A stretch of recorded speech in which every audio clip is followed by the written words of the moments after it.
Qu'est-ce que tu fais là? Planté comme un piquet devant la caméra, t'attends un miracle ou quoi? Monte le garde. La garde? Contre quoi? Contre les viewers. Pour pas qu'ils se barrent, sinon on leur met mon épée dans la tronche. Ah ouais, super plan, je suis sûr que ça va vraiment les retenir. Tu pourrais peut-être leur raconter une histoire, non, plutôt? Une histoire? Mais tu veux que je raconte quoi, moi, comme histoire? T'as idée de ce qu'il y a à dire sur Carcassonne? Bah, t'as pas passé une éternité à filmer ces remparts, là? Parle-leur des sièges, par exemple, ça fait toujours son petit effet. Les sièges? Ouais, pourquoi pas, ok, il y en a eu quelques-uns, entre les Wisigoths, les Francs, la révolte de Tronquemel et la guerre des 100 ans, on choisit lequel? Là, pour celui des croisés, en 1209. Tout le monde aime une bonne histoire avec des religieux, des fanatiques, des hérétiques et un siège bien sanglant. Mais ok, allons-y. Mais je te préviens, hein, si les viewers se barrent, c'est toi qui prends mon épée dans la tronche. Charmant. Déjà, tu peux nous dire pourquoi les croisés ont décidé de venir se promener jusqu'ici pour assiéger Carcassonne? Ils avaient un objectif bien précis, je suppose. Ouais, détruire les hérétiques. Hérétique, on vous cherche! Les hérétiques ont toujours une bonne excuse pour faire la guerre. Une raison parfaite pour massacrer les gens. Au nom de Dieu, évidemment. Mais pourquoi les gars de Carcassonne étaient considérés comme des hérétiques? Le catharisme. Le quoi? Le catharisme. Les cathares croyaient en un univers divisé entre deux forces opposées, le bien, associé au monde spirituel, et le mal, associé au monde matériel. Ils prônent une vie simple et ascétique pour libérer l'âme de la corruption du monde matériel. C'est pas un peu trop intelligent, là, tout ce que tu dis? Ouais, ça vient de ChatGPT.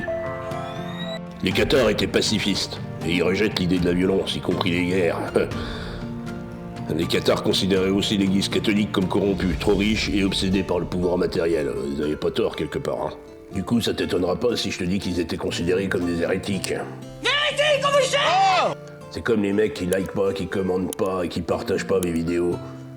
Eux aussi, c'est des hérétiques. Hérétique, on vous cherche! Et donc, du coup, ils ont envoyé une armée de croisés armés jusqu'aux dents pour tout raser. T'as tout compris. Comme ça qu'ils ont assiégé Carcassonne. Pour sauver des âmes, comme ils disent. Ouais. Plutôt sauver leur pouvoir. 1209, Carcassonne, la forteresse imprenable. Enfin, c'est ce qu'on croyait. À l'intérieur, on retrouve Raymond Roger Trincavel, le vicomte de la ville. Ce gars-là, il est jeune, ambitieux, et il pense pouvoir tenir bon contre les croisés. Ouais, parce que Trincavel, c'est pas un petit seigneur de campagne, non. Lui, il contrôle toute la région. Enfin, jusqu'à ce que Simon de Montfort et ses amis croisés arrivent. Le mec, il avait fait tomber Béziers et ses cathares juste avant. Et là, qu'est-ce qu'il décide de faire? Un siège. Parce que soyons honnêtes, si tu veux vraiment montrer que t'es sérieux, tu fais pas les choses à moitié. Tu viens, tu plantes ta tente, tu sors le pique-nique, et tu attends que les gens à l'intérieur commencent à crever de faim. Histoire de saper le moral, tu balances des cailloux et autres joyeusetés avec des trébuchets et des catapultes. Bon, c'est plutôt glorieux, non?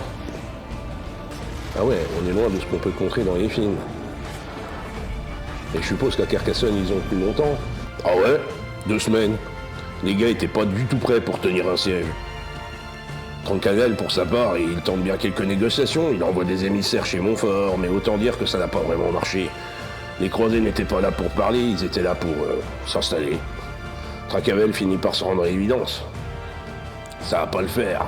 S'ils continuent, ils vont tous finir par mâchouiller des cailloux. D'ailleurs, je crois qu'il y en a certains qui l'ont fait. Après 2 semaines de siège, donc, il décide de sortir et d'aller discuter directement avec Simon de Montfort. Mauvaise idée, mon gars. Il a pensé qu'il pourrait négocier, mais encore une fois, non. Trincavel est arrêté sur le champ et jeté en prison. Et la ville, elle est livrée aux croisés. Parce que c'est ça la magie d'un bon siège. Affamer les gens jusqu'à ce qu'ils sortent et ensuite tu les emprisonnes, tu les termines. Tactique simple mais efficace. Trincavel, lui, il n'aura plus jamais revu sa ville. Il meurt mystérieusement en prison quelques mois plus tard. Enfin, mystérieusement, on a compris. Et c'est tout? Ah ouais, tu t'attendais à quoi? Des dragons qui crachent le feu et des combats épiques de chevaliers? Bah ouais, un peu. Bah, je sais pas, t'as pas quelque chose de plus boustillant, genre une légende ou un truc comme ça? Bah y a bien la légende de Dame Carcasse. Bah ouais, vas-y, raconte. Dame Carcasse, selon la légende, elle aurait fait fuir l'ennemi. Ah ouais, et comment? Eh ben en utilisant de stratégies et d'ingéniosité. Elle a pris son dernier cochon, son dernier sac de blé, elle l'a fait bouffer au cochon, et elle a balancé le cochon par-dessus la muraille. Ah bon? Mais pourquoi? Ben pour faire croire à l'ennemi qu'ils avaient bien à bouffer. Et ça a marché. Les gars en face ils se sont dit, oh la vache, ils ont plein à bouffer là-dedans. On va pas attendre 100 ans. Et du coup ils sont repartis. Et alors qu'ils repartaient, Dame Carcasse elle a fait sonner les cloches de la ville. Du coup il y a un soldat qui s'est écrié, voilà, Dame Carcasse sonne. Qui aurait donné le nom à la cité. Eh ben écoute, c'était sympa. Et puis tu vois, les viewers sont toujours là. Ah ouais, ils sont toujours là.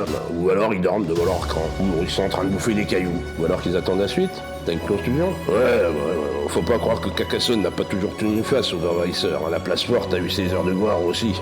Même encore aujourd'hui d'ailleurs. Ah bon? Comment ça? Bah aujourd'hui, Carcassonne c'est assiégé. Par des touristes, en sandales. Comme ces trois-là qui vous parleront de leur visite lors de leur prochaine vidéo. Et n'hésite pas en commentaire à me dire si tu veux avoir mon épée dans la tronche. C'est gratuit.